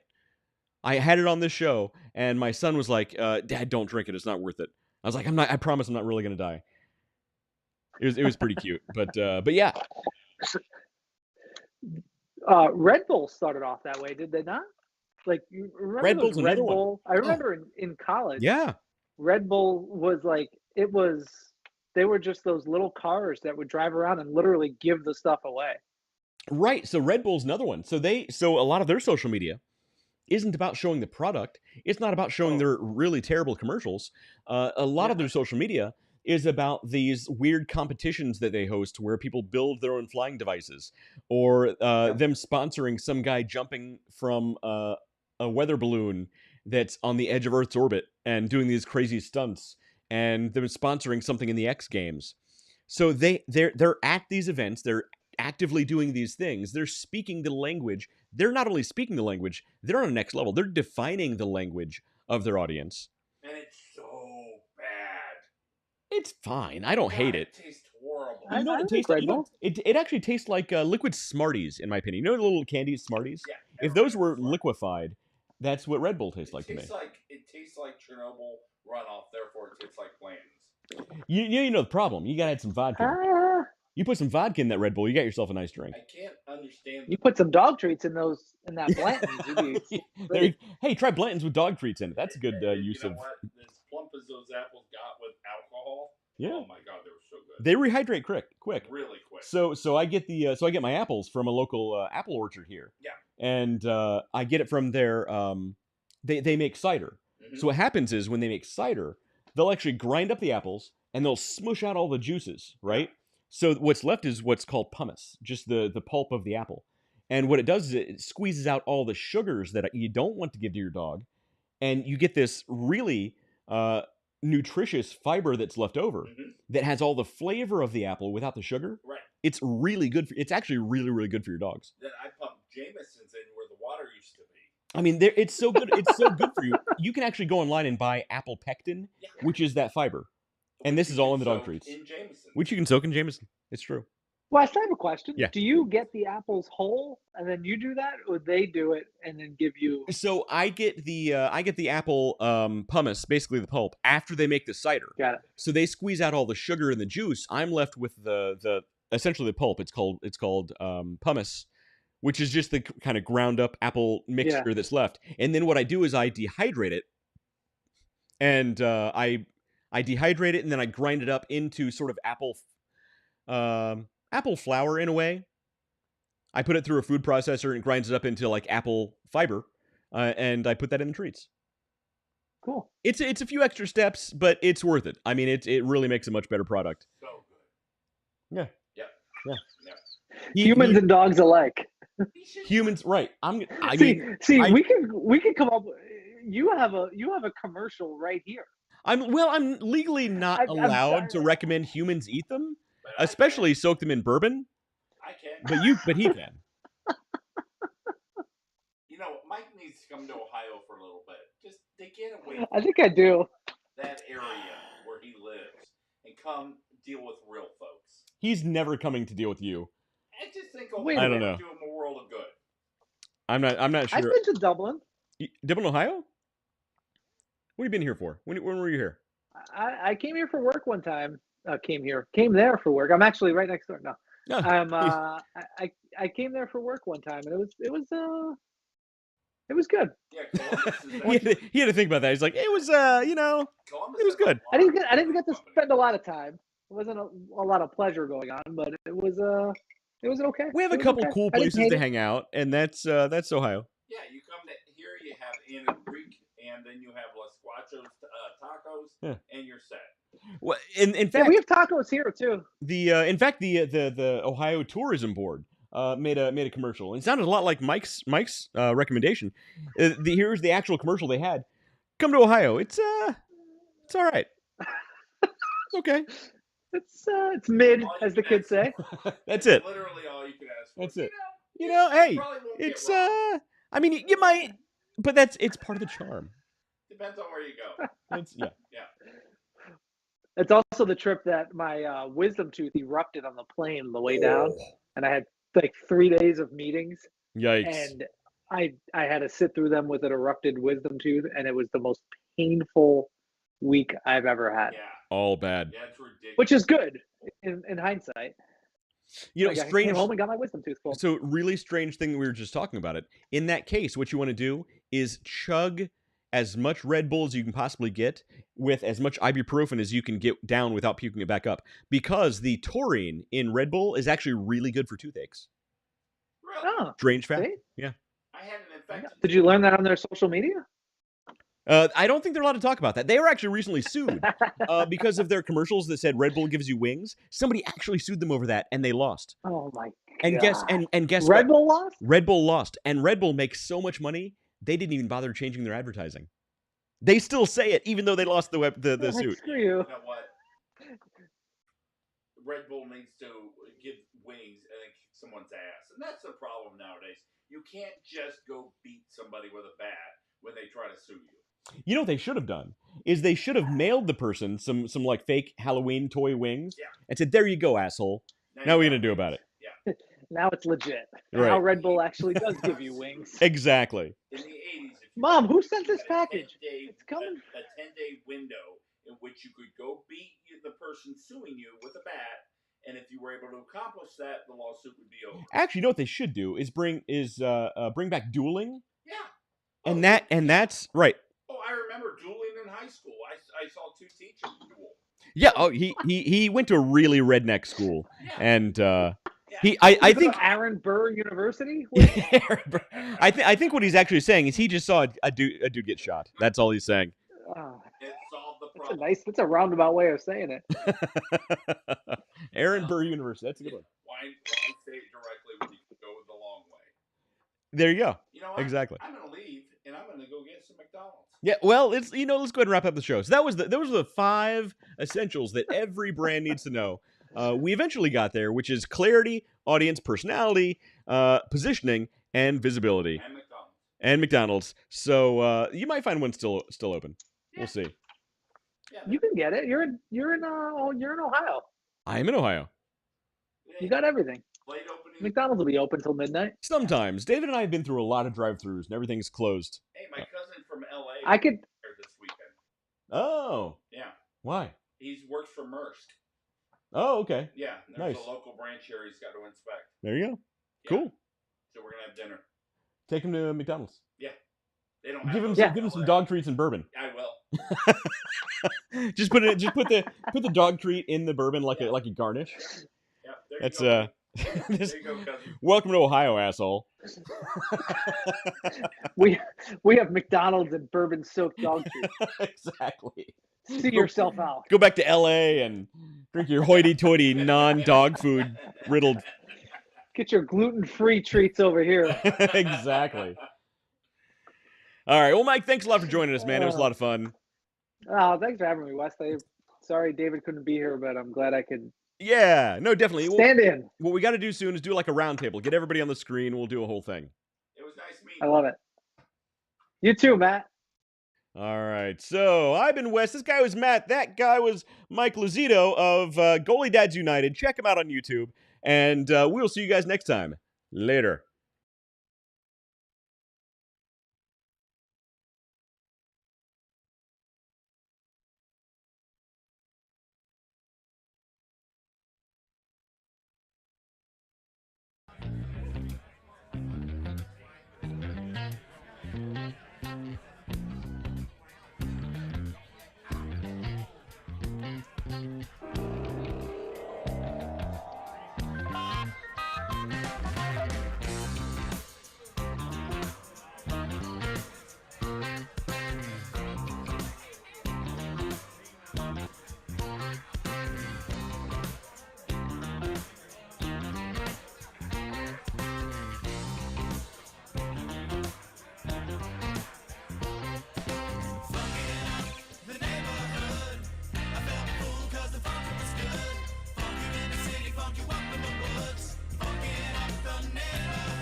Fantastically infatuated with the in-between, the ups and downs, the curves and the rounds. I'll bring it to your city or your hometown. I'll go back in time when the feeling was fine, when funkin' was legal and it wasn't a crime.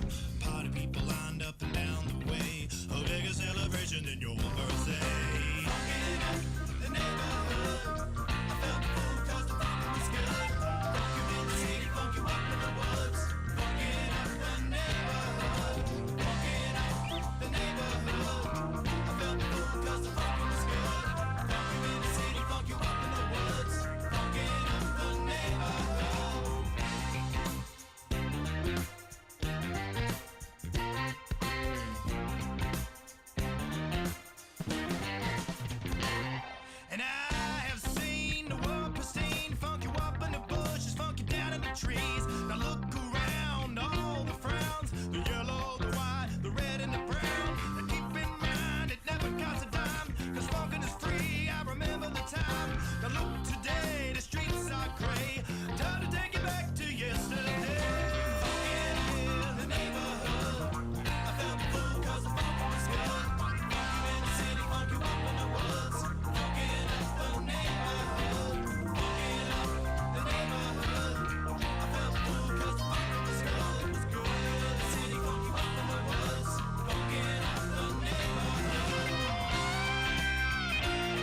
smoking up the neighborhood.